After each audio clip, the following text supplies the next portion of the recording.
कौन है उत्तराखंड का ये नन्हा बच्चा जो अपनी मेहनत और जज्बे से देश दुनिया को हैरान कर रहा है। आजकल की दुनिया में जहां छोटे छोटे बच्चे अपना ज्यादातर समय मोबाइल गेम्स और बेकार की आदतों में कमा रहे हैं, वहीं उत्तराखंड का एक नन्हा बेटा अपनी मेहनत और लगन से देश दुनिया को चौंका रहा है। जिस उम्र में बच्चे खेलकूद और पढ़ाई से भी कतराने लगते हैं, उस उम्र में ये बच्चा अपनी फिटनेस और कठिन मेहनत से ऐसा इतिहास रच रहा है जिसे देख हर कोई हैरान है। ये कहानी है उत्तराखंड के एक होनहार और जज्बे से भरे बच्चे की, कृष्णा, जिसने छोटी सी उम्र में वो कर दिखाया है जो बड़े बड़े खिलाड़ी और एथलीट करने से भी कतराते हैं। कृष्णा न केवल एक कैलिस्थेनिक्स एथलीट हैं, बल्कि उनकी मेहनत, अनुशासन और संघर्ष की कहानी हर बच्चे और अभिभावक के लिए प्रेरणा है। आज के समय में समाज की सबसे बड़ी चिंता यही है कि हमारे बच्चे दिन रात मोबाइल फोन, वीडियो गेम्स और सोशल मीडिया की गिरफ्त में फंसते जा रहे हैं। सुबह से शाम तक उनकी दिनचर्या का सबसे बड़ा हिस्सा स्क्रीन के पीछे गुजरता है। नतीजा यह होता है कि उनकी सेहत बिगड़ती है, पढ़ाई में ध्यान नहीं लगता और जीवन का असली मकसद कहीं खो जाता है।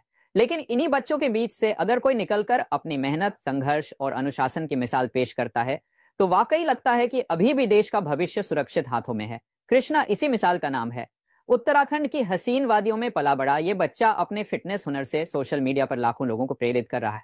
इंस्टाग्राम पर इनके हजारों फॉलोअर्स हैं और इनके वीडियो देखकर लोग हैरान रह जाते हैं। कभी हवा में कलाबाजी लगाते, कभी लोहे की रॉड पर सिर के बल उल्टा लटक कर बैलेंस बनाते, तो कभी अपनी लचक और मेहनत से ऐसे करतब करते कि देखने वाले दांतों तले उंगली दबा ले। कृष्णा की मेहनत का अंदाजा इसी बात से लगाया जा सकता है कि जहां उनकी उम्र के बच्चे सुबह देर से उठकर मोबाइल और टीवी में लगे रहते हैं, वहीं कृष्णा सुबह सुबह उठकर खुले मैदान में पसीना बहाते हैं। कृष्णा का यह सफर आसान नहीं रहा।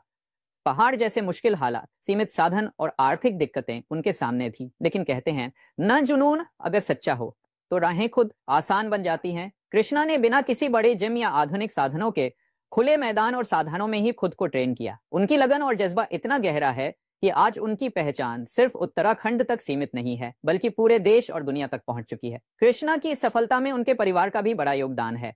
उनका परिवार उन्हें हर कदम पर प्रोत्साहित करता है। आर्थिक कठिनाइयां जरूर हैं, लेकिन परिवार का हौसला और विश्वास इस बच्चे को हर दिन और मजबूत बनाता है। उनकी फिटनेस का हुनर देखकर यही लगता है कि अगर सही दिशा और मंच मिले तो ये बच्चा भविष्य में अंतर्राष्ट्रीय स्तर पर भारत का नाम रोशन करेगा। कृष्णा की कहानी हमें कई गहरी सीख देती है। अनुशासन ही सफलता की कुंजी है। छोटी उम्र में ही कृष्णा ने अनुशासन को अपनी आदत बना लिया। मोबाइल और बुरी आदतों से दूर रहना जरूरी है। जहां बच्चे अपना वक्त स्क्रीन पर बर्बाद कर रहे हैं, वहीं कृष्णा मैदान में पसीना बहा रहे हैं। सपनों को सच करने के लिए साधन नहीं, जुनून चाहिए। कृष्णा के पास बड़े जिम या आधुनिक ट्रेनिंग की सुविधा नहीं थी, लेकिन उनका जुनून किसी भी सुविधा से बड़ा था। कृष्णा का सपना है कि आने वाले समय में वो भारत का नाम अंतर्राष्ट्रीय स्तर पर रोशन करें। उनका मकसद सिर्फ खुद आगे बढ़ना नहीं है, बल्कि समाज को यह दिखाना भी है कि अगर जज्बा और मेहनत हो तो कोई भी बच्चा इतिहास रच सकता है। कृष्णा की कहानी सिर्फ एक बच्चे की कहानी नहीं है, बल्कि यह पूरे समाज के लिए आईना है। जहां हम अपने बच्चों को मोबाइल और टीवी की लत से बाहर निकालने के लिए संघर्ष कर रहे हैं, वहीं कृष्णा जैसे बच्चे ये साबित कर रहे हैं कि मेहनत, अनुशासन और जज्बा इंसान को हर मंजिल तक पहुंचा सकता है। उत्तराखंड की इस मिट्टी में जन्मा यह नन्हा सितारा आने वाले समय में न सिर्फ अपने राज्य का बल्कि पूरे भारत का नाम रोशन करेगा। आज जरूरत है तो बस ऐसे बच्चों को प्रोत्साहन देने की, उन्हें मंच देने की और उनकी मेहनत को सही दिशा में मोड़ने की। कृष्णा का संदेश यही है, मोबाइल और गलत आदतों से दूर रहो, मेहनत करो और खुद को साबित करो।